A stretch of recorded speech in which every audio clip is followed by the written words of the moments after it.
Actually back, and thank you for your patience with me. I had to go get some tea. And so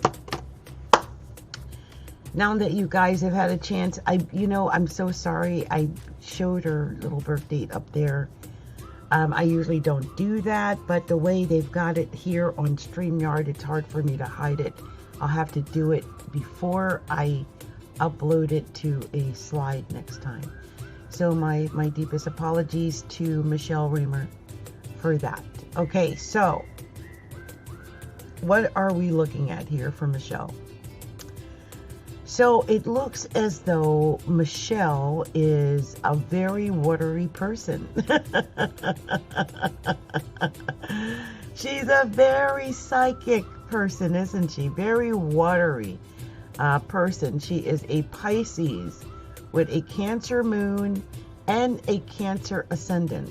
And the thing is, her ascendant isn't, or her moon isn't on her ascendant, but it basically, Cancer just eats up the entire first house. So that's a very interesting fact right there. But what is more interesting about her is her progressions, because she has moved from being a very fiery, a watery person, to now she's a little bit more varied. Okay, we're dealing with some different things here. She's got her natal sun in the 9th house of spirituality, travel, and higher education in the 9th house, which is the God house. It could be travel, it could be religion, it could be politics, but that house, it really does deal with a lot of spirituality and lots of religion, and basically people's philosophy, or even their education, because it's what they've been taught. It's what they now believe, right? Their belief systems. And so the 9th house deals with that a great deal. Also, she now has her progress sun in Taurus in the 11th house of hopes, dreams, and wishes. So that means she's pretty fixed on what it is she wants right now. Like, like, I don't know what she was pursuing earlier in life, but right now she is pretty darn fixed on what it is she's going to go for. And the good thing is, Taurus is sextile Pisces, so she's in a pleasant time of her life, which is nice too, right? It's always good to have those sextiles. Now, her natal moon, she was in Cancer, in the 1st house of the self and personality. And like I said, Cancer pretty much took over the entire 1st house. But her progress moon is in Leo in the 3rd house. And the amazing thing is that her progressed ascendant is almost sitting right on top of it in the 3rd house, in the sign of Leo as well. So when her moon and ascendant are connected this way, I mean, she's coming off probably to family members and people in her neighborhood, because it's the 3rd house, the way she communicates. She communicates like she's a Leo. When she communicates, she demands or commands respect. I wonder what Michelle does. I wonder if Michelle is a fellow spiritual entrepreneur of some kind. And I say that because not only is her sun in the 9th house at birth, is sitting right on her midheaven by just 2 degrees. It indicates to me that her work probably would have something to do with either spirituality, religion, politics, travel, or education. Maybe the law. She might be another spiritual entrepreneur. Also, she's got Neptune sitting up in the 10th house right now by transit, and also Jupiter and Chiron. They're all up in the 1st house. Now there's Aries there, and there's about 15-16 degrees of Pisces in the 10th house as well. So she's got that combination of the water and the fire all throughout her chart. And the 10th house is just what people see publicly. They see that fire and that water in action right now. Her progressed Venus is there. Her progressed Mercury is there. And I believe that is Pallas. Her progressed Pallas is right there as well. Pallas Athena, which is the goddess of like planning, like strategy. So she can strategize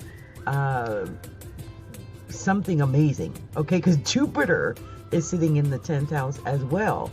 For all I know, Michelle Raymer is either a fellow astrologer or perhaps another spiritual person who wanted to just come and find out what I could share, because she's gathering information, Mercury in the 10th house, on what she can do with her career and how she can do, maybe make some changes, because that Pisces to Aries change is in there. But look, she has a natal Mercury in the 10th house and a progressed Mercury in the 10th house. She is thinking a lot about her career. And I just noticed that Saturn is on the midheaven as well. So she's got the sun on one side, and then she's got Saturn on the other side, almost like they're straddling the midheaven. Wow. Also, it's telling me that the sun is conjunct Saturn. So she feels this really, this hard, she's worked hard all her life. And she's probably felt like she's had to work hard all her life. Or she might have felt like she had some difficulty with getting her career together most of her life. That I could see where that could be as well, because if you look, she's got Pluto down in the 4th house, and it is conjunct Uranus. That's like having the Joker down in your 4th house, always, thwarting your plans for success. I have a feeling she probably does have some success though, but I just have a feeling that there's a lot of sabotage going on internally, because the power is down in the home.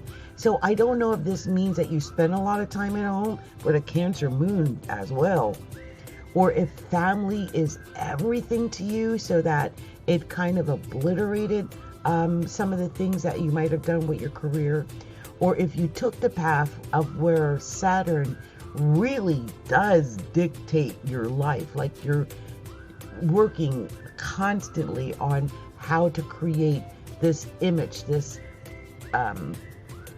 maybe authority in the area of your career.